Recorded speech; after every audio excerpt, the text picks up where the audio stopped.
जितने भी SSC GD 2022 के स्टूडेंट जो एप्लीकेशन फॉर्म भर रहे हैं, तो यहाँ पर मैं आपको दो कैटेगरी बताऊंगा। एक कैटेगरी वाले स्टूडेंट वो हैं जिनका फॉर्म रिजेक्ट हो सकता है, एक दूसरे वो हैं जिनका फॉर्म एक्सेप्ट तो हो जाएगा लेकिन आगे डीवी में प्रॉब्लम हो सकती है। ठीक है, दोनों के लिए मैं स्टूडेंट्स के लिए मैं ये वीडियो बना रहा हूँ, ध्यान से पूरा देखिएगा, एक एक चीज़ को समझिएगा जो मैं आपको बता रहा हूँ, जो भी वर्ड मैं बोलूँगा। ठीक है, और मैंने ऑलरेडी वीडियो डाला हुआ है कि अगर आपका फॉर्म गलत हुआ है तो आप टेलीग्राम ग्रुप में जाके पिन वीडियो है वहाँ पे देख सकते हो, नहीं तो आप इस चैनल पे भी वीडियो देख सकते हो। ठीक है, वो मैंने ऑलरेडी डाला हुआ है। टेलीग्राम ग्रुप का लिंक डिस्क्रिप्शन में, नहीं तो सरकारी नौकरी वाले बाबा टाइप करके ज्वाइन कर सकते हो। ठीक है, नहीं तो आप इंस्टाग्राम पर मेरे को मैसेज करो, मैं उसका लिंक जो है मैं आपको दे दूंगा कि किस तरीके से अपने जो फॉर्म आपने कुछ गड़बड़ किया है उसको किस तरीके से दोबारा से अप्लाई कर सकते हो। ठीक है, क्योंकि उसके अलावा करेक्शन का कोई भी पोर्टल ओपन नहीं होने वाला, ये मैं आपको क्लियर बता दूँ। ठीक है, अब यहाँ पे बात करते हैं कि भाई किस किस तरीके से फॉर्म आपका रिजेक्ट होगा जो पहली कैटेगरी है। तो यहाँ पर अगर आपने अपनी फोटो ब्लर, पीछे बैकग्राउंड आपका लाइट नहीं है या नेचर बैकग्राउंड है, या आपका सिग्नेचर सही से अपलोड नहीं हुआ है, सिग्नेचर छोटा है, क्लियर दिख नहीं रहा है, तो आपका फॉर्म जो है वो रिजेक्ट हो सकता है। ये चीज़ आप अच्छे से ध्यान रखें। अगर आपने फ़ोटो में डेट डाली हुई है तो भी उसका कोई इशू नहीं है, वो पूरी तरीके से एक्सेप्ट हो जाएगा। ठीक है, लेकिन फ़ोटो और सिग्नेचर की अपलोडिंग में या कुछ ऐसा कुछ प्रॉब्लम रहा, ब्लर रही, तो आपका रिजेक्ट हो सकता है। तो आपको दोबारा से अभी फॉर्म भर दो, रिजेक्शन का इंतजार ना करो कि रिजेक्शन लिस्ट आएगी तब मैं करूँगा, अभी से ही ये फॉर्म आप भर दो। ठीक है, अब दूसरी कैटेगरी वाले स्टूडेंट वो हैं जिन्होंने कहीं अपने यूनिवर्सिटी का नाम लिखने में, कहीं अपने परसेंटेज डालने में, कहीं कैटेगरी, कहीं एज रिलैक्सेशन यस करने में बहुत सी ऐसी गलतियां करी हुई हैं। तो उनके लिए मैं आपको बता देता हूं। तो सबसे पहली चीज़ कि भैया जो भी स्टूडेंट जिन्होंने ये चीज़ें सही करी हैं तो उनको आगे डीवी में कोई भी प्रॉब्लम नहीं आएगी। ठीक है, वो चीज़ ध्यान रखें, जो चीज़ें आपको सही करनी चाहिए और सही आपकी हैं।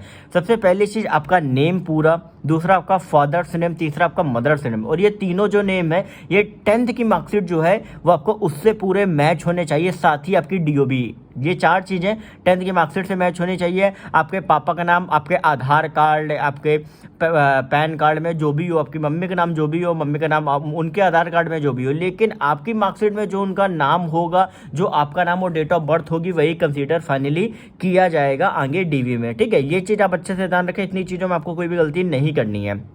अब इसके बाद आते हैं कैटेगरी में। कई लोग क्या होते हैं कैटेगरी में गलती कर देते हैं। तो अगर आप ओबीसी कैटेगरी से आपने जनरल डाल दिया तो भैया वो तो फिर मेरिट में आप देखोगे, मेरिट में आप जनरल में कंसीडर होगे। अगर आप मान लो कि एससी कैटेगरी को जनरल में डाला तो भी ठीक है, लेकिन अगर आपने ओबीसी से हो, अगर आपने एससी चूज कर लिया गलत कैटेगरी, तो वहाँ प्रॉब्लम हो सकती है। तो ये सारी चीज़ें आपको बेसिक पता भी होंगी कि भैया कैटेगरी जो है भरनी नहीं है।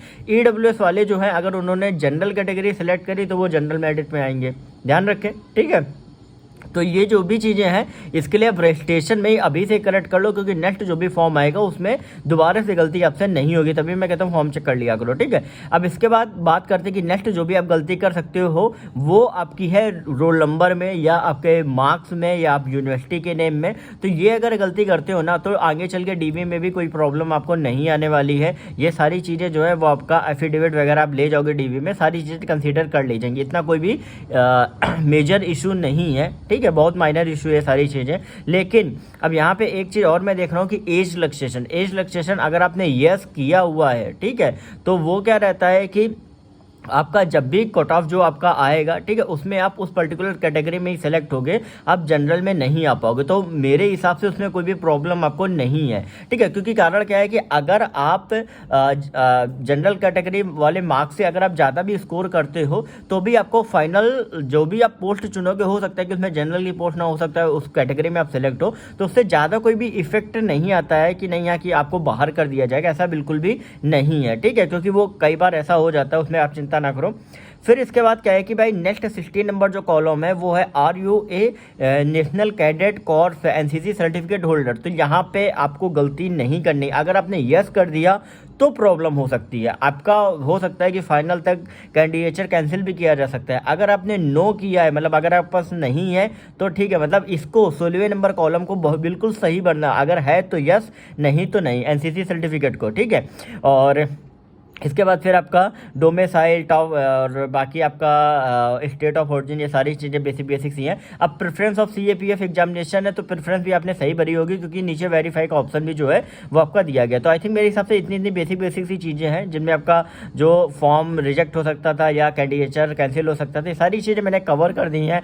तो आई थिंक सबके डाउट्स जो क्लियर हो गए होंगे। तो अगर आपके डाउट्स क्लियर हो गए हैं तो आप नीचे कमेंट सेक्शन में यस जरूर लिखें, क्योंकि मुझे लगना चाहिए कि नहीं आप क्लियर हो गए। अगर आपको फिर भी कोई डाउट है तो इंस्टाग्राम पर सरकारी नौकरी वाले बाबा टाइप करके पूछ सकते हो, ठीक है। मैं वहाँ पर देखता हूँ जितने भी नए स्टूडेंट्स के रिक्वेस्ट या मैसेजेज आते हैं उनको मैं तुरंत रिप्लाई दे देता हूँ। या आपका अगर आपका ऑलरेडी एक्सेप्ट हो चुका है रिक्वेस्ट है, उसके बाद अगर पूछते तो हो सकता है 1 या 2 दिन का डिले लग सकता है, लेकिन न्यूली स्टूडेंट्स को मैं तुरंत रिप्लाई देता हूँ। तो जो भी क्वेरी हो फर्स्ट टाइम ही आप खटाखट से पूछ लेना, क्योंकि उसके बाद 1-2 दिन का टाइम जो है वो कहीं ना कहीं फिर देखने में लग जाता है, ठीक है। ध्यान रखो, चैनल को सब्सक्राइब करते रहो, आगे आपको सारी अपडेट्स मिलती रहेंगी। बेल नोटिफिकेशन को ऑल पे यार कर लेना, और साथ ही टेलीग्राम ग्रुप को ज्वाइन कर लेना, लिंक डिस्क्रिप्शन में। नहीं तो सरकारी नौकरी वाले बाबा टाइप करोगे, जहाँ ट्विटर, आप टेलीग्राम, नहीं तो आपका इंस्टाग्राम, सब जगह मैं मिल जाऊँगा। ओके बाबा, सब जगह है।